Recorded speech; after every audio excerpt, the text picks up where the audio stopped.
Bismillahirrahmanirrahim. Assalamualaikum warahmatullahi wabarakatuh. Alhamdulillah wa bihi nasta'in. Assalatu wassalamu ala asyrofil mursalin wa ala alihi ajmain amma ba'du. Tuan Imam yang saya muliakan, pengurusi muslimin muslimat yang dirahmati Allah sekalian, alhamdulillah dengan penuh kesyukuran kita sudah berada di bulan Zulhijjah.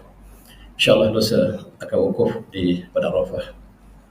Sebenarnya dengan bulan yang mulia ini 10 Zulhijjah, dalam 10 awal Zulhijjah ini, marilah kita kenang kembali khutbah Arafah yang dibaca pada 2 tahun lepas, untuk kita mengambil kenangan apakah yang akan berlaku pada Arafah tahun ini. Dan sengaja saya petik khutbah pada tahun lepas, 2 tahun lepas, tahun 1442. Tajuk besar dalam khutbah itu ialah keistimewaan insan. Dan saya ulang sekali lagi untuk kita dapat renungi khutbah Arafah di Masjid Namirah Padang Arafah pada tahun 1442. Dan format yang sama akan selalunya dibaca tahun ini, insyaAllah. Kita mulakan dengan surah Yunus. A'udzubillahi minasyaitonir rajim. Walladzi ja'ala asy-syamsa da'an wal qamara nura wa qadarahu manazila ta'lamu 'adada as-sinina wal hisaba ma khalaqallahu dzalika bil haqq Ipasul ayat kami ya'lamun. Sadaqallahul azim. Dialah Allah yang menjadikan matahari bersinar-sinar dan bulan bercahaya, dan dialah mentakdirkan manazil bulan supaya kamu dapat mengira tentang bulan, tahun, bilangan tahun dan pengiraan tahun dan sebagainya. Dan Allah tidak menciptakan ini kecuali dengan hak, dan Allah menjelaskan ayatnya supaya kamu mengetahui. Dan itulah Allah ciptakan bulan, matahari untuk kita buat pengiraan selain pada kegunaan kita setiap hari. Dan dalam konteks ini kita melihat, kita kembali Arab Saudi menggunakan royah sepenuhnya untuk menentukan awal Zulhijjah. Dan kita juga menggunakan royah dan hisab. Dan dalam konteks ini kita ada sedikit perbezaan antara kita dengan Saudi. Saudi menetapkan pada 19 hari bulan lepas sebagai 1 Zulhijjah. Sedangkan Malaysia tidak nampak bulan bulan tersebut, dan kita tetapkan 1 Zulhijjah pada 20 Jun. Oleh sebab itu, Saudi akan menentukan hari Raya Haji, iaitu pada 28 bulan Jun. Saudi akan merayakan Aidul Fitri, Aidul Adha lebih awal 1 hari pada kita, disebabkan oleh anak bulan yang mereka dapat lihat dan kita tak dapat lihat. Dari segi konteks ilmu falak, di barat lebih mudah untuk melihat anak bulan berbanding dengan kita. Sebab selepas ijtima', usia bulan di Malaysia belum cukup. Sedangkan di Saudi telah cukup bulan. Sebagaimana yang kita tetapkan dalam convention kita di Istanbul, bahawa sekurang-kurangnya 8 jam anak bulan barulah kita dapat isytiharkan 1 bulan. Oleh sebab itu kita berbeza dengan Saudi hari ini. Negara kita mengisytiharkan bahawa tarikh hari Raya Aidil Adha ialah jatuh pada 29 Jun. Dan itulah sedikit latar belakang ilmu falak untuk kita memahami bagaimanakah kita berbeza. Pada tahun-tahun yang lepas, pada tahun-tahun yang lalu, kita mengambil hari haji di Malaysia selepas wukuf di Arafah. Dan itu kita amalkan sejak puluhan tahun lalu. Tetapi selepas 5 tahun lepas, kita buat keputusan baru, dan ahli falak negara, dan mengenai diri saya adalah salah seorang ahli pakar falak negara, dan kita buat keputusan bahawa kita mulakan hari berpandukan pada 1 Zulhijjah. Sama dengan Saudi atau tidak, kita berpandu pada 1 Zulhijjah, dan kita tidak melihat bulan pada mereka dapat lihat pada 19 Jun. Kita hanya menetapkan pada 20 hari Jun. Itulah sebab kita beza. Para jemaah yang saya hormati, mereka akan mula hari wukuf yang besar ialah pada hari Sabat wal Ishirin, 27 hari bulan Jun. Hari ini 25 ya, 2 hari lagi. Dan itulah hari besar kita. Haji ialah merupakan Arafah adalah kemuncak haji, dan itulah rukun utama kita. Dan saya ingin membawa kembali para jemaah sekalian kepada beberapa perkara yang berkaitan dengan khutbah. Dalam satu hadis daripada Umar bin Abdul Khattab, an-rajulan min Yahud qala lahu, ya Amirul Mukminin, ayatun min kitabikum taqulunaha law alimna ma'asyarul yahuda nazalat li takhadna dzalika al aida. Orang Yahudi bertemu dengan Sayyidina Umar dan bertanya kepada Sayyidina Umar, apakah ayat yang paling agung yang turun kepada orang Islam? Dan kalau kami orang Yahudi, kata Yahudi ini, kami akan jadikan hari itu hari raya besar kami. Maka jawab Sayyidina Umar, al-yawma, kata Sayyidina Umar, ayat yang kami agung ialah ayat yang Allah turunkan yang berbunyi al-yawma akmaltu lakum dinakum wa atmamtu alaikum ni'mati wa raditu lakum al-islam dinan. Ini ayat yang agung bagi kami. Dan kata Sayyidina Umar, qad arafna dzalika al-yawm wal makan alladhi nazal bihi ala Nabi sallallahu alaihi wasallam wa huwa qiyamun bi Arafah yaum al-jum'ah. Dan hari agung kami ialah hari Arafah, kata Sayyidina Umar. Dan ayat yang turun pada hari Arafah itulah yang menjadi ayat keagungan kami. Allah sempurnakan agama kami dan Allah telah redha dengan Islam sebagai agama. Dan tempat ayat itu turun adalah di padang Arafah. Pada Arafah, ketika Rasulullah berdiri di Arafah pada hari Jumaat, dan haji akbar, haji al-wada Rasulullah bertepatan dengan hari Jumaat yang kita panggil haji akbar. Dan kami tahu di manakah ayat itu turun, kan? Di manakah Rasulullah berdiri ketika itu, dan itulah hari agung kami.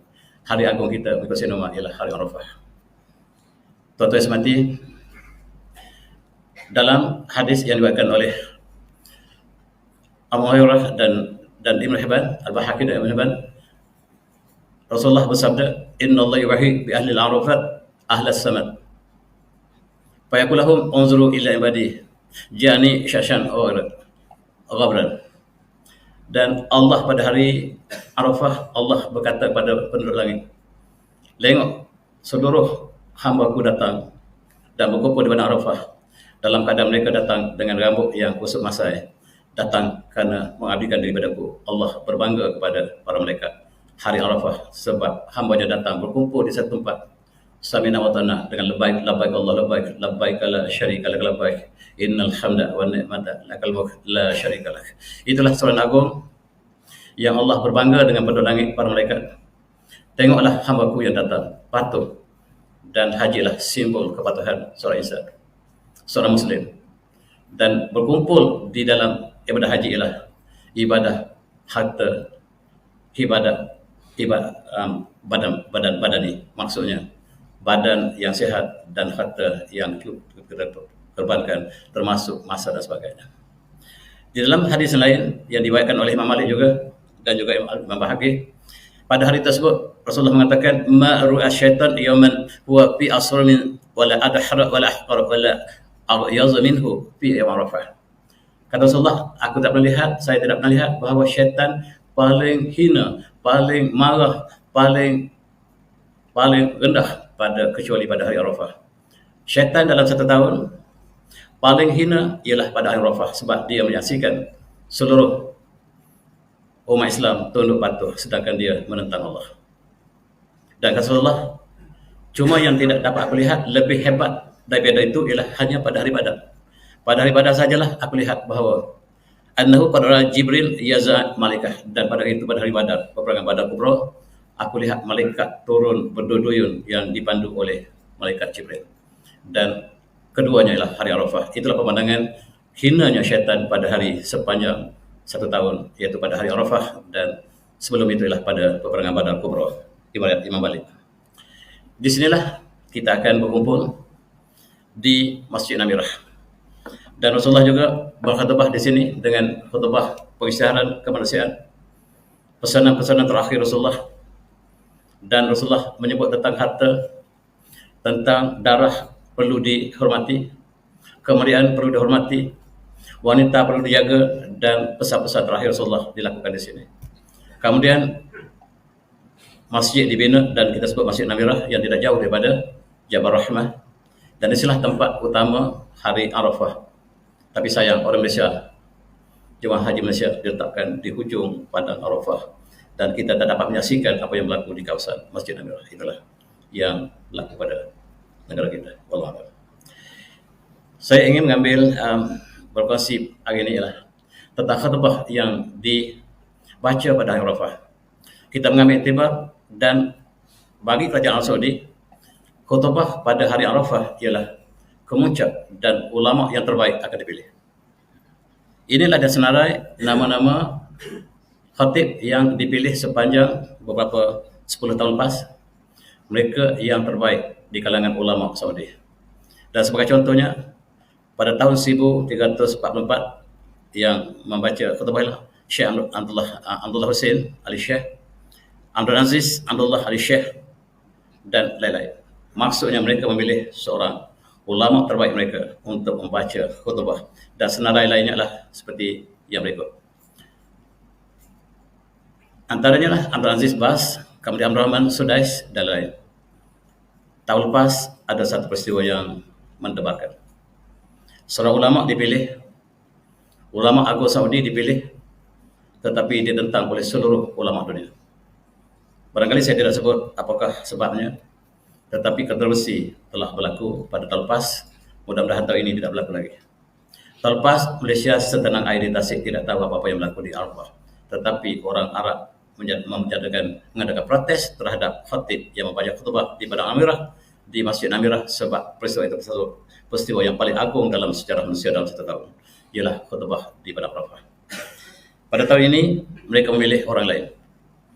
Pada tahun ini, pada tahun 1442 yang dipilih adalah Syekh Dr. Bandar Abdul Aziz Balilah. Inilah orang yang membaca khutbah pada tahun 2 tahun lepas. Saya sengaja untuk berkongsi apakah yang dibaca oleh khutbah dalam bahasa Arab dan ada terjemahan dalam bahasa Inggeris. Izinkan saya gunakan dua bahasa ini untuk kita merasakan apakah yang berlaku pada hari Arafah dalam khutbah, dan kita sama-sama renungi apakah maksud khutbah 2 tahun lepas. Dan temanya adalah keistimewaan manusia.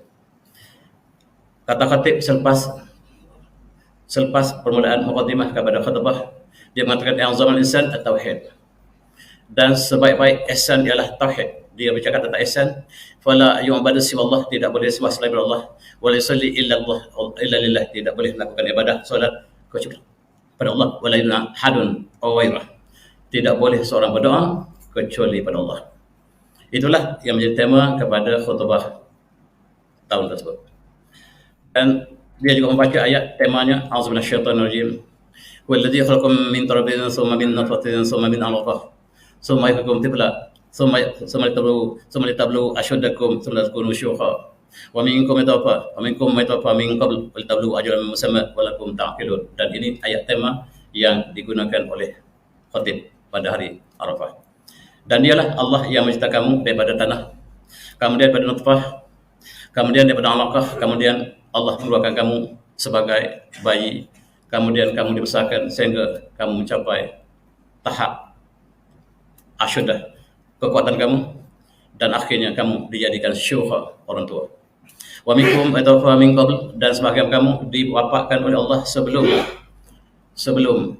itu, dan sebahagiannya boleh tahu ajalan musamma, dan sebahagiannya dilanjutkan kepada ajal yang tertentu, dan mudah-mudahan kamu berangkat. Di sini Allah mengatakan wa minkum yatawaffa min qabl, dan sebahagian mereka diwafatkan sebelum itu. Ada seorang penceramah hari ini, dia mengatakan kita tak boleh gunakan wafat kepada selain pada Rasulullah. Allah menggunakan selain pada Rasulullah. Allah menggunakan irafa, Allah mewafatkan seorang manusia sebelum datangnya hari tuanya, dan itu sebahagian daripada kalimah Allah. Dan penceramah itu mengatakan kita tidak boleh guna wafat selain pada Allah, pada Rasul. Dan di sini Allah menggunakan untuk semua orang. Tuan-tuan yang semati, inilah antara isi khutbah. Izinkan saya baca dalam bahasa asalnya. Kaifiyatul al-insan ibada billah wa huwa subhanahu qad ahsana ila ibadah wa fadala alaihim bi sunufil an-ni'am wa haythu awjahum min al-'adl wa asba'a alaihim al-farad wa alaihim. Dan bagaimanakah kita tidak melakukan kebaikan kepada Allah, menyembah Allah sedangkan Allah melakukan kebaikan kepada kita. Allah melakukan ihsan pada kita, dan dialah yang memberikan kita segala nikmat, yang menjadikan kita daripada tidak ada kepada ada, dan memberikan segala keperluan kita, dan memberikan pemimpin dan sebagainya. Dan dia terus membaca ayat Quran, alam taro anna Allah sakharakum ma fis samawati wa ma fil ardi wa asbawakum limahu wa zahiratan wa baniyah. Dan apakah kamu lihat bahawa Allah permudah kepada kamu seluruh apa yang ada langit dan bumi, dan Allah permudahkan segala langit dan bumi untuk kamu, wa asbabakum ni'mahu zahir dan batinah. Dan Allah telah menyempurnakan nikmat kepada kamu yang zahir dan batin. Dan khutbah ini penuh dengan ayat Quran. Laqad khalaqnal insana fi ahsani taqwim, dan kami ciptakan manusia sebaik-baik kejadian. Fatabarakallahu ahsanul khaliqin, dan Maha Suci Allah sebaik-baik pencipta. Dan khatib mengajak kita untuk merenung sejarah diri kita. Daripada kita tidak ada, daripada nutfah kepada alaqah, berlangkah kepada mudghah, dan akhirnya kita dilahirkan dengan penuh nikmat Allah. Begitu juga khatib mengatakan wala fataqadilatud doktor balilah min amrillah bi al-insan min man al-ayhsan ila makhluqatillah bin wal ihsan. Dan Allah mengajak kita, menyuruh kita melakukan segala ihsan dengan ayat Qurannya, wahsin kama ahsanallahu ilaik. Hendaklah kamu buat baik sebagaimana Allah melakukan kebaikan pada kamu. Wala tabil fasad bil ard, jangan kamu melakukan keburukan di atas muka bumi. Innallaha la yuhibbul mufsidin, Allah tidak suka orang yang melakukan kerusakan. Dan wa min dzalika tarbiyah al-abna was-sa'i fi tarabit wal takaful ijma'i fa yuhsinu az-zawj li zawjatihi wal mutalaqah wa tahsinu az-zawjah li zawjiha. Dan pesanan supaya melakukan kebaikan dalam keluarga, mendidik anak, menjadi tanggungjawab ayah, dan itulah menjadi tema kepada khutbah pada tersebut. Dan ya Rabb, dan itulah yang sebahagian daripada itu. Kemudian diteruskan dengan Iza sanalukum islamuhu wa kullu hasanah yang yalmuha yaktub tabulhu asrah amsalihah. Dan khatib memberikan peringatan bahawa setiap yang kita lakukan akan digandakan Allah 10 kali ganda. Ila sahabati dhaf, dan daripada 10 kali ganda sampai 700 kali ganda. Dan menjabil hasanati falahu asrah amsalihah, siapa yang buat kebaikan akan dibalas 10 kali ganda daripada kebaikannya. Wa min ihsanillah ala al-ibad an fatahum abwaab taubah, dan antara ihsan Allah kepada manusia ialah Allah bukakan pintu taubat. Marilah kita bertaubat segera, kata khatib. Futihalum abwaab taubah wa yuhsinu ba'da isaah, selepas kita melakukan keburukan Allah berikan peluang untuk kita bertaubat. Dan fi zamatil ihmal litabrudun bihim, dan Allah berikan masa yang panjang untuk kita bertaubat, dan Allah menerima taubat kita, lebih lagi pada bulan Arafah. Kemudian kata khatib lagi, saya sengaja untuk sama-sama merasakan apakah yang dibaca oleh khatib. Adu mana sekum ala waqfi ma fa'ala Rasulullah sallallahu alaihi wasallam lita'khudhu anni manasikakum. Bila kita buat haji, jangan kita lari daripada apa yang diberikan tunjukkan oleh Rasulullah. Setiap yang lakukan Rasulullah dalam haji al-wada itulah yang kita lakukan dalam haji. Dan sebelum kita pergi haji, kita harus mempelajari dengan jelas apakah yang harus kita lakukan dalam manasik itu, apakah rukun, apakah yang wajib, apakah yang sebagainya harus dipelajari. Sebab lita'khudhu ala anni manasikakum, supaya Rasulullah pesan supaya ikut cara aku menunaikan haji. Waliqalillah azza wajal wa timul haji wal umrah lillah, dan sempurnakan haji dan umrah kerana Allah semata-mata. Dan pada hari tersebut faksuru fi hadzal mautin asyarif min du'a li anfusikum wa qarabatikum walidakum bilad wal muslimin umuman. Dan pada itu marilah kita sama-sama hari ini, kata khatib, kita sama-sama berzikir banyak-banyak. Hari Arafah ialah zikir, untuk kita zikir banyak-banyak, dan kita ingat untuk 2 hari lagi. Dan untuk kita panjangkan doa kita kepada diri kita sendiri, kepada ibu bapa kita, kepada kerabat kita, kepada seluruh rakyat negara kita, dan seluruh muslimin di seluruh dunia. Itulah yang dipesan oleh khatib pada tahun tersebut. Dan sebagai biasa, dia akan memberikan pujian kepada rajanya. Dan wa mimman ahsana ilal muslimin qatibatil khadim al-ahramain asyarifain al-Malik Salman bin Abdulaziz wa sumai wali ahdi al-Amir Muhammad bin Salman birantihi bil amri al-hajj al-hajj wa qiyamihim al-arhamain asyarifain wa sahum fi habzil amni fihima wa tawfir min yusul al-hajj wal mu'tamirin. Dan sebagai biasa, kita juga berdoakan kepada raja kita. Demikian juga mereka juga berdoa kepada Raja Salman dan kepada putra mahkotanya, yaitu Muhammad bin Salman. Dan ma khasim ala salmati mausim haji min ayakun muhallil intishar amrad. Dan kita kena ingat sekarang kita dalam penyakit COVID-19. Dan kita harus berjaga-jaga ayakun warah lil ulama wal kharas ala iqamati syairah بكل صحيح حق المضاربة الواقعية وtabaun ijtimai, dan kita harus menjaga kejarakan sosial kita supaya kita dihindarkan daripada jangkitan penyakit COVID-19 di padang Arafah ini. Subhanallah, tuan-tuan. 2 tahun lepas, seluruh dunia dilanda oleh COVID-19 dan mereka menjangkakan di padang Arafah akan tersebar penyakit COVID-19 dengan begitu menyeluruh, tetapi Allah lindungi, tidak ada kes yang berlaku secara jelas. Subhanallah. Itulah yang berlaku, dan khutbah membaca supaya kita, walaupun kita sedang berkumpul di sini, mari kita menjaga penjarakan sosial supaya kita dihindari oleh penyakit wabak yang besar. Dan tolong bayangkan di padang Arafah duduk kita sangat berdekatan, dan Allah hindari daripada apa yang bencana. Dan orang barat sedang menyaksikan di Arafah, mereka menjangkakan penyakit COVID-19 akan merebak seluruh umat Islam disebabkan haji di padang Arafah, tetapi Allah tidak izinkan. Tuan-tuan yang semati, ini suasana yang berlaku pada tahun lepas. Kita bersyukur pada ini. Pada tahun ini orang Malaysia tidak dibenarkan untuk naik haji. Dan apakah yang berlaku di sana? Inilah saya paparkan. Dan tahun ini alhamdulillah 31,000 umat Islam sedang bersedia untuk menuju Arafah. Jemaah haji Malaysia akan menghantar kepada Arafah 1 hari lebih awal daripada 9 hari bulan. Maksudnya pada 8 Zulhijjah, jemaah haji akan membawa kita lebih awal kepada Arafah dengan berjaga-jaga supaya tidak ada yang tertinggal. Dan pemandangan total lepas kita lihat cukup menyayati. Dan setiap kali masuk masjid harus di-scan. Bayangkan tuan-tuan, untuk melontar Jamrah Aqabah pada 10 Zulhijjah, satu peristiwa yang cukup panjang prosesnya. Setiap orang harus di-scan. Dan ini pandangan untuk melontar Jamrah Aqabah pada pagi 10 Zulhijjah, dan kita harus melakukan penjarakan sosial yang sangat ketat. Alhamdulillah, penyakit tidak merebak sebagaimana dijangka oleh Barat. WHO sedang memerhatikan di padang Arafah. Mereka menyangkakan umat Islam lebah satu demi satu, tapi Allah tidak lakukan demikian. Dan inilah yang dilakukan, ikhtiar kita untuk melakukan penjarakan sosial. Dan untuk masuk ke Masjidil Haram, untuk tawaf dan sebagainya, termasuk tawaf ifadah, cukup memberikan. Sebab harus di-scan seorang demi seorang. Dan masa tawaf ifadah bukanlah masa yang sangat terbuka, tetapi Rasulullah melakukan pada 10 hari Zulhijjah, dan sebahagian orang Arab melakukan pada pagi tersebut, walaupun orang Malaysia selalunya mereka lakukan pada akhir hari tasyrik ataupun selepas itu. Ini pemandangan pada 2 tahun lepas cukup menyayati, dan inilah pemandangan tawaf ibadah.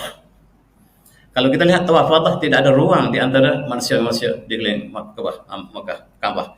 Tetapi hari ini pemandangan yang cukup menyayati. Kita lihat inilah suasana yang Allah cuba kita dengan COVID-19, dan ketika tahun ini masih belum reda sepenuhnya, dan bahkan mereka menjangkakan puncak berlaku di Arafah. Pada tahun kemudiannya barulah dibenarkan jemaah haji Malaysia, dan hanyalah 11,000 yang dibenarkan. Tahun ini pertama kali penuh kedatangan haji ke Mekah, dan pada tahun ini 31,000 telah dibenarkan untuk menunaikan haji. Alhamdulillah. Khutbah diterjemahkan dalam bahasa Inggeris, dalam bahasa-bahasa lain juga. Dan untuk seterusnya, izinkan saya baca terjemahannya yang disediakan oleh Kerajaan Saudi. Dan antaranya ialah, surround yourself with Muslim who practice the deen. Marilah kita sama-sama orang yang sama-sama cinta agama. There are your true friends in his life and the hereafter. Kita mencari sahabat yang mencintai akhirat. Not everybody is out there to judge you. There is some who want the best for you and want to help you to get into the Jannah. Value them. Dan mereka yang mengajak kita ke syurga, marilah kita menjadikan mereka sebagai kawan kita. Indeed, a friend who doesn't care about your akhirat is not your real friend. Jangan kita cari kawan yang hatinya tidak tambat kepada akhirat. Pesannya cukup menyentuh, dan kita akan mati bila-bila masa. Kita boleh mati bila masa, kata khatib. Dan the hardest person for you to correct is yourself. Dan orang yang paling susah untuk kita betulkan diri kita sendiri. There is no shame in being wrong. The shame is in choosing to stay on the wrong path. Bukan kita malu karena kita lakukan kesalahan, tetapi kita malu karena kita kekal di dalam kesalahan kita. Dan itulah yang dipesan oleh khatib, cukup menyayat hati. Kalau kita baca dalam bahasa asalnya, kita rasa tersentuh pada itu. Dan itu sebab saya berkongsi dengan tuan-tuan Dan apakah kandungan khutbah pada hari ini? Kita sama-sama saksikan. Kali kawan yang dibesar oleh khatib, kawan yang tidak perlu balasan. Berkawan daripada muda sampai ketua di atas kalimah Allah. Bukan kawan yang ada kepentingan lain. Kawan indeed a friend who doesn't care about your akhirah. It's not your really your friend. Bukan kawan kamu sebenarnya. Sekiranya dia tidak mengajak kita ke akhirat. Kawan yang sejati ialah kawan yang selalu mengajak kita ke akhirat, dan itulah yang dibesar oleh khatib. Mari kita ambil putih-putih kata mereka dalam terjemahannya. We all take tomorrow for granted because we believe tomorrow will always be there. Tomorrow may be there, but we may not. Kita ambil mudah untuk esok. Yang pasti hari ini, esok belum pasti. Hari ini menyambung semalam, esok disambung oleh hari ini, disambung semalam dengan esok. Tetapi esok akan datang, tetapi mungkin kita tidak ada lagi. Death could be tonight. Mati boleh datang malam ini. In the next hour, the next second, yet we live as if we still have so many years to live. Tetapi kita selalu lupa. Kita sangka kita boleh hidup selama-lamanya. Kita boleh hidup dengan masa yang lebih panjang. Sedangkan kematian boleh datang malam ini. Boleh datang sekarang ketika di padang Arafah. Sebab ketika itu kematian boleh berlaku. Di luar negara, orang mati seorang demi seorang sebab COVID. Tetapi dia juga beringat kita boleh mati sekarang. Sebab kita berada di padang Arafah dan penyakit sedang melanda dunia. Tetapi Alhamdulillah, rekod dikatakan tidak ada yang mati kerana COVID di padang Arafah. Inilah yang mengagumkan WHO. WHO sedang memerhati dengan tepat dengan setelah mereka. Berapa ramai kau Islam mati di Arafah? Allah tidak izinkan. Tuan-tuan, Alhamdulillah, malam tadi kita mati. Alhamdulilladzi ahyana ba'da matana walin nusyur. Terima kasih ya Allah yang Engkau telah hidupkan kami semalam lagi hari ini. Sepah malam tadi kami mati. Malam tadi kami mati, tapi kami hari ini kita hidup dan kita dapat lihat cahaya kembali. Alhamdulillah. Dan kita ambil mudah esok, sedangkan esok belum pasti kita bersama dengan esok. Tuan-tuan, kematian boleh datang bila masa, sekarang atau esok. Sebab ini sangat genting. Dijangkakan kematian akan jatuh satu-satu di padang Arafah, tetapi Allah tidak izinkan. Sedangkan isi khutbah juga mengatakan kita mungkin akan jatuh satu demi satu. And just imagine how many people were here with us last year, but are not longer here again. Dan semalam tahun lepas kita bersama dengan kawan kita, tapi tahun ini tidak lagi. Dan sejam lepas kita akan bersama kawan, barangkali lepas ini kita tak bersama kawan lagi. Dan marilah kita sama-sama ingat bahawa kita berjalan dengan angkuh, tetapi kita berakhir dengan 6 kaki di bawah tanah.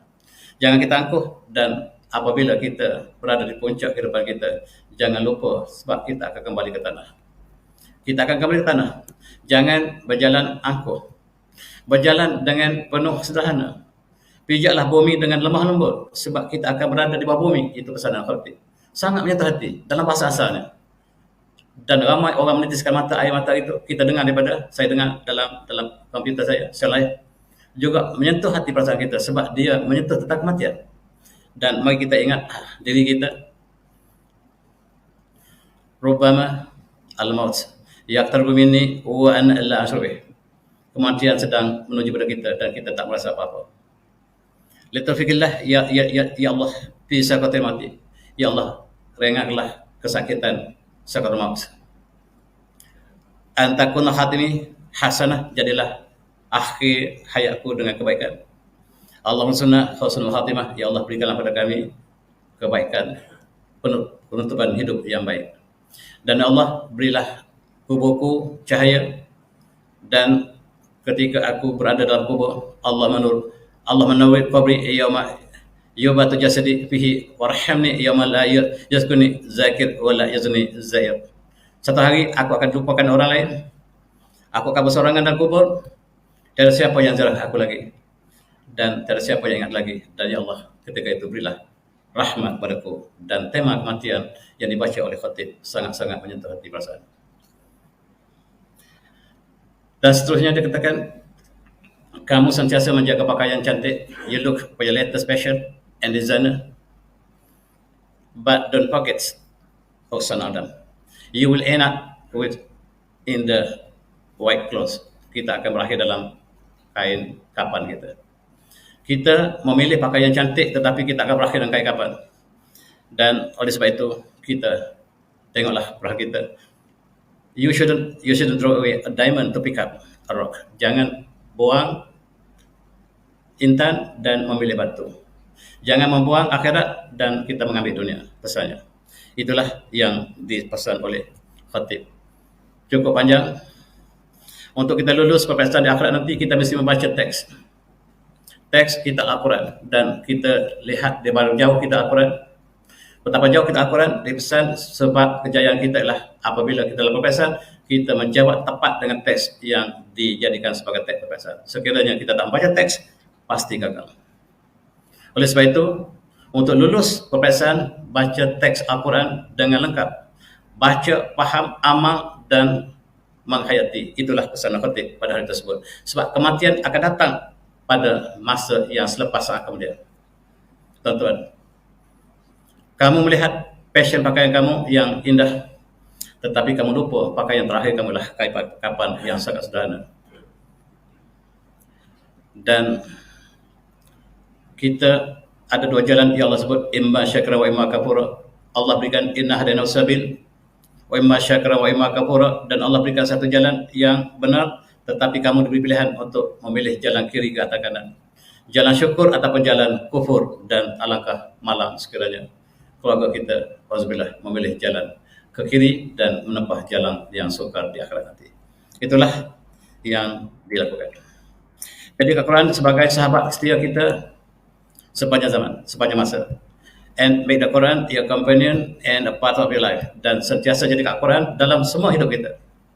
The Quran is like a friend.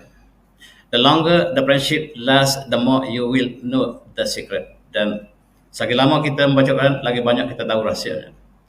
Don't praise me because I'm on my deen, but pray for me because I have faults which you have not seen. Itulah pesannya. Dan innallaha yuhibbul mutawwabin, innallaha yuhibbut tawwabin wa yuhibbul mutahhirin. Allah cintakan orang yang bertaubat dan orang yang membersihkan diri mereka. Innallaha qabala tabah al-amdu ma lam yurqar. Dan Allah akan terima taubat kita sebelum nyawa berada di kerongkong. Wa yaqullah hina liqa ahadan. Dan Allah akan kekal abadi dan semua makhluk akan berakhir. Dan kita jadikanlah dunia inilah sebagai tempat kita tanaman, dan kita akan menuai di akhirat nanti. Allahumma anta rabbi la ilaha illa anta khalaqtani wa ana ala ahdika wa ahdika masattu. A'udzubika min syarri ma sana'tu. Abu laka bi ni'mati. Aku iktiraf segala nikmat-Mu ya Allah. Alayya wa abuku bin dzambi. Aku akui segala dosaku ya Allah. Faghfirli, ampunkanlah dosaku. Fa innahu la yaghfiru illa anta. Tidak ada siapa yang dapat mengampunkan dosa kecuali Engkau ya Allah. Dan dalam satu hadis Rasulullah berpesan supaya kita berkawan dengan orang yang baik. Inna masalul jalis as-salih wal jalis as-su' kamal misk. Rasulullah mengatakan wa nafikhal kir. Perbezaan kita berkawan dengan orang yang baik dengan orang yang jahat. Seperti kita berkawan dengan penjual kasturi dan kita berkawan dengan pembakar besi yang tukang besi. Adapun kita berkawan dengan penjual misk ataupun kasturi, barangkali dia bagi curi pada kita satu, dan kita dapat kebahagiaan. Dan boleh jadi kita boleh beli dengan dia. Dan kalau kita tak beli pun, baunya cukup harum. Itulah sahabat. Kalau kita berkawan dengan dengan tukang besi yang sentiasa mengembus apinya, sama ada akan membakar baju kamu sebab dia akan percik apinya. Amma tajrih habisah, ataupun sekurang-kurangnya kita dapat bau yang busuk daripada pekerjaannya. Dan itulah sahabat yang dipesan Rasulullah dalam hadis yang mulia ini. Berhati-hati memilih sahabat. Pesanan khatib, berhati-hati memilih sahabat yang bawa kita ke akhirat, itulah yang kita pilih. Sahabat yang tidak perlukan balasan. Sahabat yang bersama kita susah dan bukan yang sama-sama semata-mata ketika gembira. Dan itulah pesanan yang benar-benar kita akan mati bila-bila masa. Barangkali lepas khutbah ini, sebab ketika itu sangat-sangat genting suasana, dan itulah suasana yang berlaku pada tahun 1442. Ar-rajul ala dini khalih. Ingat bahawa lelaki itu, seorang itu tengok kawan dia. Nak kenal seorang itu, tengok kawan dia. Wanzu ahadukum man yukhalil, dan nak kenal seorang itu, tengok kawan dia. Siapa kawan dia? Itu kita boleh kenal dia. Sebab kata Rasulullah dalam hadis Imam Abu Daud, seorang dikenali daripada kawannya, dan kita dapat kenal kawannya siapakah, dan itulah sayyid semua. Al-Muslim akhul Muslim. Seorang Muslim ialah saudara Muslim. La izalumhu, dan dia tidak akan menzalimi kawannya. Tidak ada penipuan ke atas kawan kita. Dan seorang mukmin tidak akan menzalimi mukmin lain. Dan kalaulah kita dizalimi, maksudnya perkara itu tercabar. Sama ada kita benar-benar Muslim ataupun kita benar-benar mukmin. Sebab bila kita menzalimi, menjual barang dengan cara yang tidak benar dan sebagainya, maka itu menunjukkan Muslim kita tercabar. Dan tidak boleh kita menzaliminya. Wa man kan fi hajati akhihi kana Allah fi hajatihi. Kalau kita menyempurnakan hajat seorang kawan kita, Allah akan menyampaikan hajat kita. Wa man farraja an muslim karbah farrajallahu anhu karbah. Dan kita menolong kawan kita untuk menyelesaikan satu bala, dan Allah akan menyelesaikan satu bala untuk kita. Man karabati yaumul qiyamah, pada hari kiamat nanti. Wa man satara musliman satarallahu yaumul qiyamah. Siapa yang menutup keburukan sahabat muslim lain, Allah akan tutup keburukan kita. Dan sekarang zaman mendedahkan keburukan orang lain. Sekarang zaman mendedahkan keburukan orang lain dalam semua media, dan mengambil hadis ini, segera kita menutup kelemahan, kesalahan, keburukan orang lain, Allah akan tutup keburukan kita di akhirat. Dan subhanallah, kawan yang ikhlas daripada kecil sampailah tua. Kawan yang ikhlas sukar dicari daripada kecil ke tua, yang tidak perlukan balasan. Innal mu'mina lil mu'minin kabunyan. Seorang mukmin dengan seorang mukmin lain seperti satu bangunan. Yasul ba'dahu ba'dha, satu menguatkan yang lain. Wa syabbaka asabahu, dan Rasulullah buat macam ni. Mukmin dengan mukmin seperti satu bangunan yang kuat menguatkan, dan Rasulullah buat seperti ini. Dan tuan-tuan, iza habara rajulu akhahu falyakhbirhu innahu yuhibbuhu. Dan kalau kita sayang pada seorang, beritahu, saya sayang anda. Saya sayang pada saudara. Adalah kita pernah disebut, tuan-tuan, kawan kita peluk kita, saya sayang saudara, saya suka saudara. Apakah kita pernah dapat pujian sebab Rasulullah sebut, kalau kita sayang, beritahu dia, saya sayang demi kerana Allah, bukan kerana saya pada Allah. Iza habara rajul akhahu falyakhbirhu annahu yuhibbu. Dan Rasulullah sentiasa beritahu sahabatnya dia sayang pada sahabatnya. Dan kita juga boleh bisik kepada sahabat kita, dan dia memberikan satu perasaan yang sangat insyirah kalau kita mendapat satu sebutan yang ikhlas dan bukan pujian yang palsu. Tuan-tuan, mari kita lihat sejarah kita. Tajuk ialah sejarah diri kita. Khutbah memperingatkan kita akan mati bila masa. Kita dilahirkan oleh ibu, menjadi bayi, menjadi kanak-kanak, menjadi dewasa, tua dan mati. Tetapi Allah mengatakan ada sebahagiannya yang tidak lengkap pusingan hidupnya, akan dimatikan bila masa. Dan ada yang dilengkapkan sampai hari tuanya, sampai dia tidak tahu apa yang dia pernah tahu, yang dia sudah jadi nyayuk. Dan itulah fitrah kecintaan Allah. Tuan-tuan, ingat kita asalnya daripada satu sel yang hina, mimma imahin, satu titis air yang sangat hina. Inilah asal kita. Dan Allah ciptakan daripada sel yang satu, sel yang kedua, ketiga, dan seterusnya, sehingga kita menjadi mudghah, menjadi alaqah, mudghah, dan akhirnya kita tergantung di atas rahim ibu kita. Kita tergantung, dan Allah SWT yang satu objek yang tergantung di dinding atas rahim ibunya, dan kita menyedut darah ibu kita. Kita menumpang darah ibu kita, kita menumpang makanan ibu kita, dan kita tergantung di rahim perut ibu kita. Subhanallah, itulah Allah selalu lakukan kebaikan pada ibu bapa. Ibu mengandung kita dalam masa yang sangat susah, 30 bulan dengan menyusu dan mengandungnya, dan akhirnya kita membesar dengan penuh kasih Allah, dan kita dilahirkan. Kita dilahirkan dengan penuh kasih sayang Allah. Dan Allah mengatakan, ya ayuhan nas ma gharraka bi rabbikal karim alladzi khalaqa fasawwaka padalak fi ayusatin ma syaa rakabak. Wahai manusia, apakah yang menipu kamu kepada Allah yang Maha Mulia? Allah lah yang mencipta kamu menyempurnakan badan kamu dan memberikan bentuk kamu yang sebaik-baiknya. Fi ayyi suratin ma syaa rabbak, dan di atas apa bentuk yang Allah ciptakan untuk kamu. Ini rupa kita dalam perut ibu. Tidak ada apa-apa kelebihan, hanyalah satu darah yang seperti cacing. Itulah kita.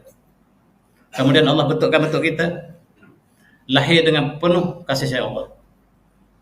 Menangis, menjerit, sebab dia sangka di sini tempat yang luas. Rupa-rupa yang dunia yang sampai ini lebih luas pada rahim ibu kita. Kita terperanjat dan beri azan di telinganya supaya dia dengar kalimah Allah yang pertama. Ini pesan khatib. Allahu Akbar, Allahu Akbar. Kita bagi pesan kepada dia, takut dia lupa bahawa dia dilahirkan dengan rahmat Allah. Kamu hamba Allah. Kemudian kamu hidup di bumi Allah. Menghisap oksigen Allah. Menggunakan air Allah, rezeki Allah, matahari Allah. Dan kamu harus tarbiyah bumi Allah ini dengan kehendak Allah. Jangan-jangan kamu lupa. Jangan-jangan kamu lupa bila kamu besar nanti, kamu ambil selain pada ciptaan Allah, selain pada Allah untuk tarbiyahkan bumi Allah. Benar, lupa. Bila sudah besar, ambil undang-undang Kristian untuk jadi undang-undang negara.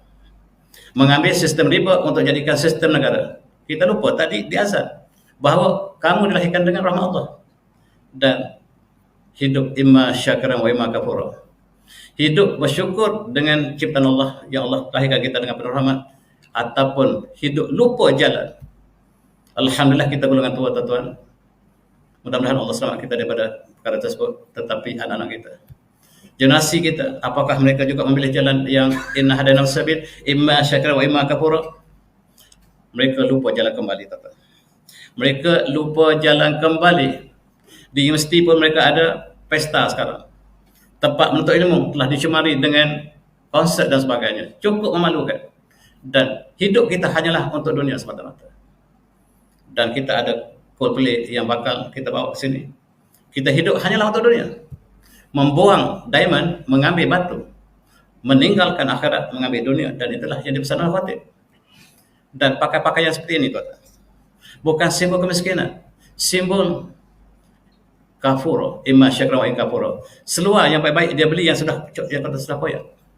Kalau ada masalah seperti ini, cukup malanglah keluarga kita tu. Seluar yang baru dirosakkan hanya untuk menunjukkan bahawa dia memilih jalan imma syakra wa imma kafuro. Sedangkan Allah inna hadana sabil imma syakra wa imma kafuro. Subhanallah. Dan pesanan inilah untuk kita juga di tanah air, walaupun disebut di padang Arafah, tetapi untuk kita bersama. Apakah kita melaksanakan tanggungjawab kita dengan sempurna? Kita sebagai khalifah yang ada tanggungjawab. Dan apakah kita menjadikan Al-Quran sebagai teman sejati kita? Ataupun kita lupa? Dan adakah kita dibesarkan dengan sebagai jundullah? Dan segi akhlaknya, dan segi thaqafahnya? Dan inilah kitab yang ditulis oleh Profesor Said Hawa, cukup menyentuh hati saya. Inilah buku yang saya bersama saya mau besar dengan buku ini. Saya sentiasa baca buku ini, sebab buku ini memberi inspirasi. Daripada saya muda sampai sekarang. Jundullah thaqafatan wa akhlaqan. Bacalah, tuan-tuan, dia memberikan satu perasaan pada kita. Dan mengingatkan kembali tugas kita. Tugas kita lah jundullah. Ialah duta Allah, tentera Allah di atas bumi. Dan kita harus pamerkan Islam melalui thaqafatan wa akhlaqan, akhlak kita, dan juga dengan ilmu yang harus kita bina, sebab kita lah duta pada Islam itu sendiri. Apakah kita mempelajari kitab-kitab? Atau kita habiskan umur kita hanyalah dengan sia-sia? Sepanjang zaman belajar dalam sistem sekular dan kita tak boleh baca kitab-kitab yang turas ditinggalkan oleh ulama kita. Itu pesanan khatib. Apakah kita hanya belajar dengan sekular, dengan ilmu kita sepanjang zaman sampai 60 tahun? Kita pencin dan apa yang kita buat tidak ada kena-mengena dengan apa yang kita nak pergi ke akhirat nanti. Apakah itu berlaku? Alangkah malam. Sebab kita dilatih negara kita dengan sekular. Bila kita masuk bidang sains, kita tak tahu dah Al-Quran. Nak tahu agama, masuk sekolah agama. Itulah sekular yang sangat tebal negara kita. Dan Allah memberikan jalan hadanah sabil. Tetapi kita pilih jalan sekular. Dan kita jadikan bumi ini bumi sekular. Kita di masjid, alhamdulillah. Tetapi sistem ekonomi, sistem riba, sistem pendidikan, sistem yang tidak Islami, sistem pemerintahan apatah lagi. Dan kita harapkan syurga. Tuan-tuan, siapa yang boleh menanggung susahan belajar masa yang tertentu? Dan siapa yang malu untuk belajar, Satu masa yang tentu dia akan kekal dalam jahil selama-lamanya. Jangan malu belajar, tuan-tuan. Walaupun usia dah 60 tahun, 70 tahun, mari kita mula belajar. Mari kita belajar kembali, kita belajar Al-Quran kembali. Biarlah kita lewat, jangan kita tidak ada peluang. Sebab siapa yang tidak sanggup malu belajar, dia akan kekal dalam jahil selama-lamanya. Tuan-tuan, syurga haram untuk pemimpin yang mati dalam keadaan menipu rakyatnya. Subhanallah. Sangat menakutkan. Tanggungjawab pemimpin bukan privilege, tetapi tanggungjawab yang berat. Kita tidak minta menjadi pemimpin. Siapa yang minta jadi pemimpin, by right dia bukan tak layak jadi pemimpin. Pemimpin dipilih, bukan ditawarkan diri. Islam tidak menawarkan diri. Dan Islam memilih pemimpin, bukan kita yang menunjukkan diri kita. Siapa yang mencalon diri kita untuk dipilih, dia tidak layak sebagai pemimpin. Sebab bila dia mencalon dirinya, ada peluang dia untuk melakukan kepentingannya. Dan kita lihat, Islam menjadikan orang lain pilih kita untuk jadi pemimpin, bukan kita yang mencalonkan diri kita. Al-adlu qalil wa zulmi akthar, lakin amal kabir, wallahu akbar. Subhanallah. Inilah yang berlaku dalam masyarakat. Ada masyarakat yang tertindas oleh pemimpin yang tidak melakukan secara adil. Kezaliman menguasa, rakyat tertindas, dan harapan kita ialah untuk kebaikan. Dan Allah Maha Besar. Dan kalau kita lihat kezaliman dilakukan oleh Amerika, kata pepatah ini, walaupun dalam khutbah tak dibaca, saya yang menggambarkan dengan apa yang dilakukan oleh negara besar. Lau jumat ad-dima allati sabaqatha al-Amerika tiwa tarha lakanat bahran. Sekiranya kita kumpul darah yang ditembak, yang dibunuh oleh Amerika, nescaya dia jadi laut yang boleh kita berlayar di atasnya. Itulah yang kezaliman Firaun modern ialah Amerika. Menggunakan bahasa satu untuk membunuh seluruh dunia. Amerika menceroboh 70 buah negara di dunia dan menjadikan kezaliman, menjadikan bahasa satu untuk menzalimi seluruh dunia. Mereka menceroboh Syria, mereka menceroboh Afghanistan, mereka menceroboh Vietnam di sebelah negara kita. Mereka menceroboh Kuba, mereka menceroboh seluruh dunia. Dan sekiranya dikumpul darah, maka kita boleh berlayar dengan sebuah kapal. Dan kezaliman berluasa. Sekiranya pemimpin itu berlaku pada Muslim, alangkah malang dan dia haram untuk syurga. Inilah pesanan khatib untuk sama-sama kita renungi. Dan apakah kita berjuang untuk sekularisme, ataupun kita berjuang untuk jalan yang benar, ataupun jalan yang seleweng, kita akan tua. Dan Allah mengingatkan kita dalam Al-Quran, A'udzubillahi minasyaitonir rajim, hatta idza balagha ashuddahu wa balagha 40 sanatan qarabi azani an asakana ni'mataka allati an'amta wa ala wadaya wa an amru salihan tadhah wa aslih li fi zati ini tudaika wa inni minal muslimin. Apabila seorang lelaki itu sampai usia puncaknya, Allah mengatakan puncaknya lah 40 tahun, dan harus dia berdoa kepada Allah, Rabbi azani an asakana ni'mataka allati allati anta laya wa la wadaya, dan apa nikmat yang kau beri pada diriku ke atas kedua ibu bapaku, wa amal saleh, dan supaya aku beramal saleh, tadah yang kau redai, wa aslih li bi zati, ya Allah perindahkan, perbaiki diriku dalam zuriatku. Kadang-kadang kita dibenci oleh zuriat kita sendiri. Kadang-kadang kita dibenci dalam keluarga kita sendiri, kita berlindung daripada itu.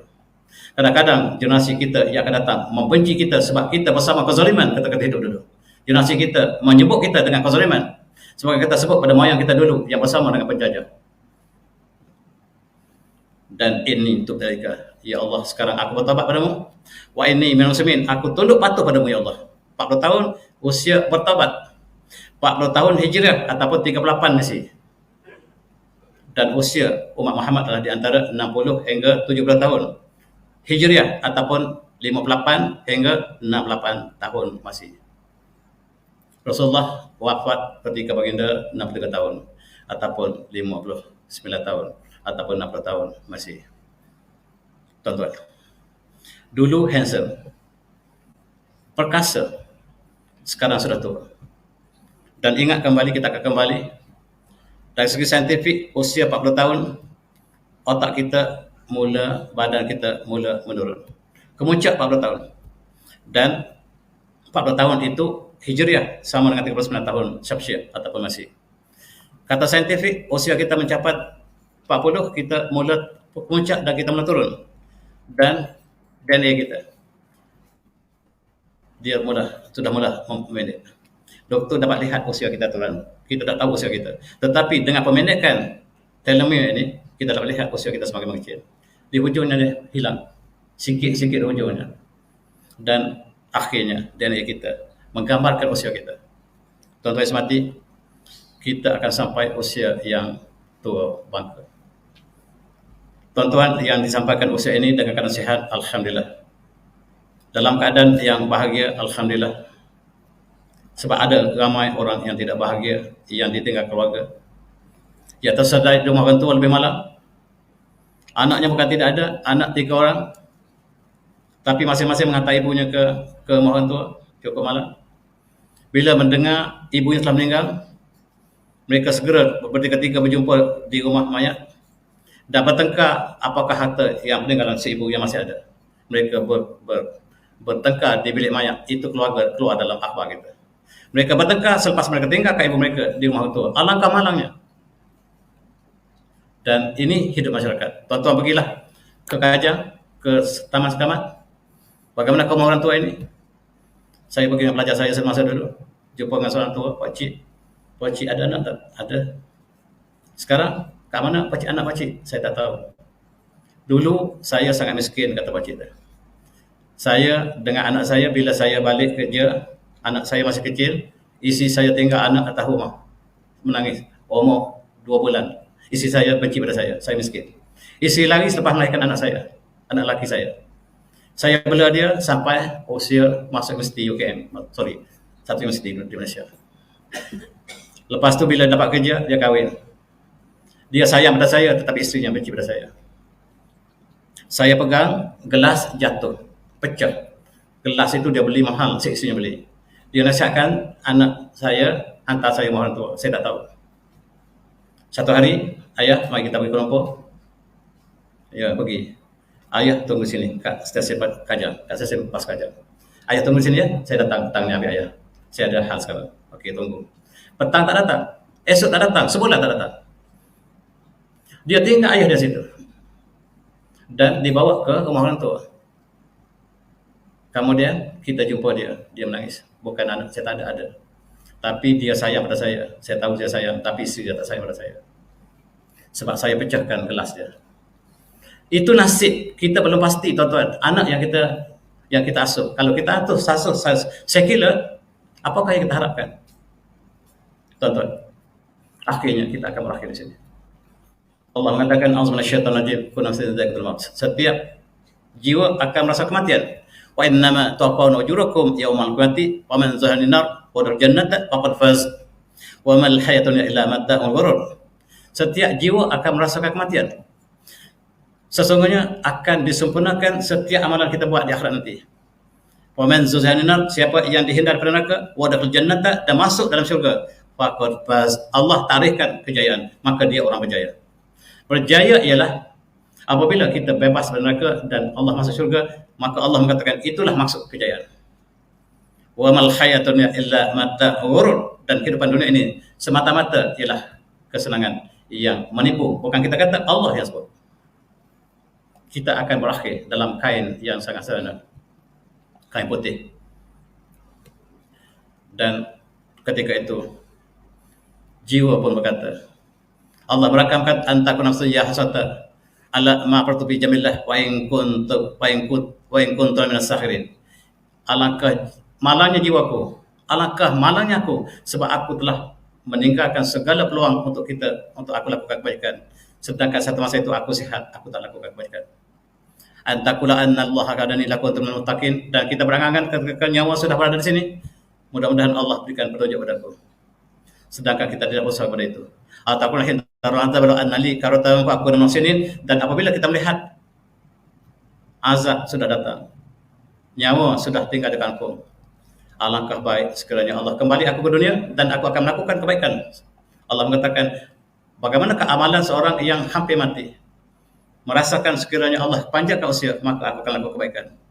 Dan bala warja'at kayati fakazabta biha wastabata wa kunta minal kafirin. Tetapi dulu ayat Allah telah datang, tapi kamu mengaku dan kamu dustakan ayat kami, dan kamu sebenarnya daripada orang kafir. Itulah sebutan Allah, itulah yang disebut penyesalan. kita akan diletakkan di sini. Tinggal kawan yang terbaik yang sanggup bawa kita ke tempat destinasi.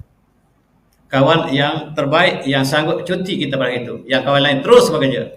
Dia lupa kita dah. Kebaikan yang kita lakukan bersamanya sekiranya tidak ikhlas akan berlalu demikian saja. Dia tidak akan bersama kita lagi. Dan bukti terakhir sahabat yang setia ialah ketika kita kematian. Dia bawa jenazah kita. Itulah bukti sahabat yang setia. Dia akan tinggal ke jihad itu, dia bersama kita hari terakhir. Dan ingat, ketika kita dilahirkan Allah, ayat kita azan, Allahu Akbar, Allahu Akbar. Bila kita mati, kita akan disolatkan oleh kawan-kawan kita yang setia. Hidup kita antara azan dan solat, itu saja. Hidup kita antara mati dan solat, antara azan dan solat, itu pesanan daripada khatib. Tuan-tuan, kita akan berakhir. Sejarah kita telah berakhir. Pemeriksaan telah tamat. Dan pemeriksa akan pungut segala jawapan kita. Tidak boleh tulis even one dot. Tidak boleh tulis satu titik pun lagi. Dan sekarang terserah kepada pemeriksa untuk memeriksa kita. Dan segi fizikal, selepas beberapa minit, kaki kita jadi tegak. Kalsium akan berkumpul di sendi kita. Dan tangan sekiranya tidak segera dirapatkan ke dada, dia akan keras. Lutut kalau tidak dikendurkan, dia akan keras membatu. Kemudian jari kaki kita akan memanjang.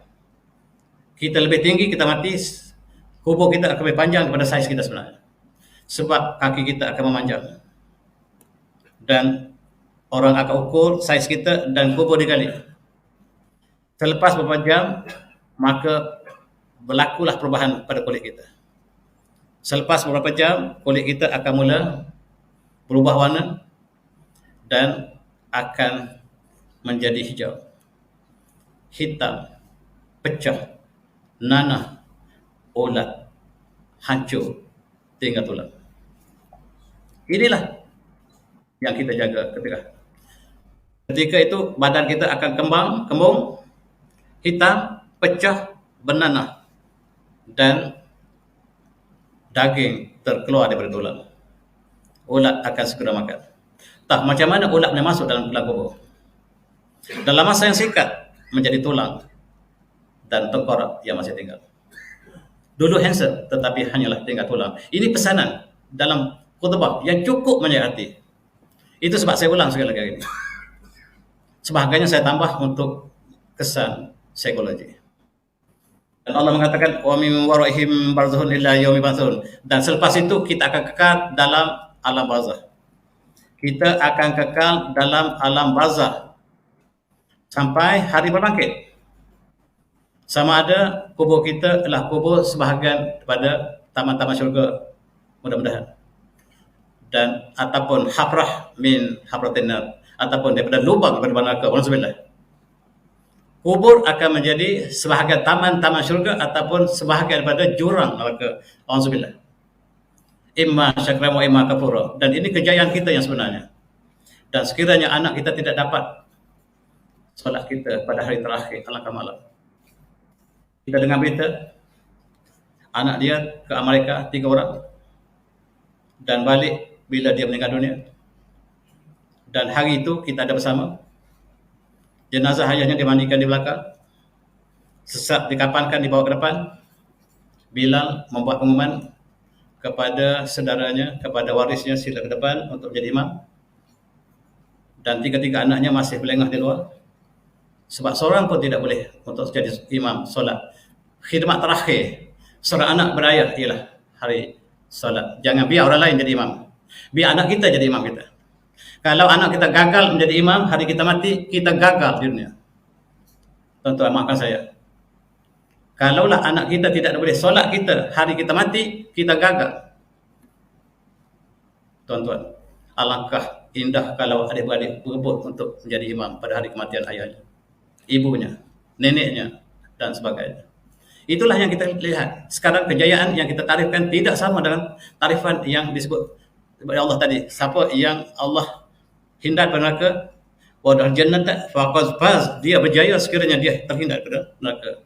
Ini pesanan khatib, tuan-tuan, dan kita akan berakhir. Amin warahim barzun ila yub'atsun. Kita akan kekal dalam barzah sampai hari berbangkit. Dan itulah gambaran hari yang dibaca khutbah. Sebahagiannya saya tambahkan supaya jelas apa yang dibaca oleh khatib. Dan di sinilah kita akan berkumpul lusa nanti. Dan sekali lagi ulangan khutbah akan dibaca. Mudah-mudahan kita mendapat faedah yang bersama. Dan khatib tahun ini yang dipilih ialah Syekh Dr. Yusuf Muhammad bin Sa'id, dan dia adalah anggota ulama besar Saudi yang telah diumumkan minggu lepas. Dialah yang akan baca khutbah, dan apakah kandungan khutbah kita akan saksikan sekali lagi, dan kalau ada masa saya akan ulas khutbah yang di padang Arafah insya-Allah. Dan mudah-mudahan dia memberikan satu infak yang besar dan akan diterjemahkan dalam 10 bahasa, dan bahasa yang paling rapat kita adalah bahasa Inggeris. Allahu a'lam. Dan saya sudahi dengan wabillahi taufiq. Assalamualaikum warahmatullahi wabarakatuh. Tasbih. Assalamualaikum.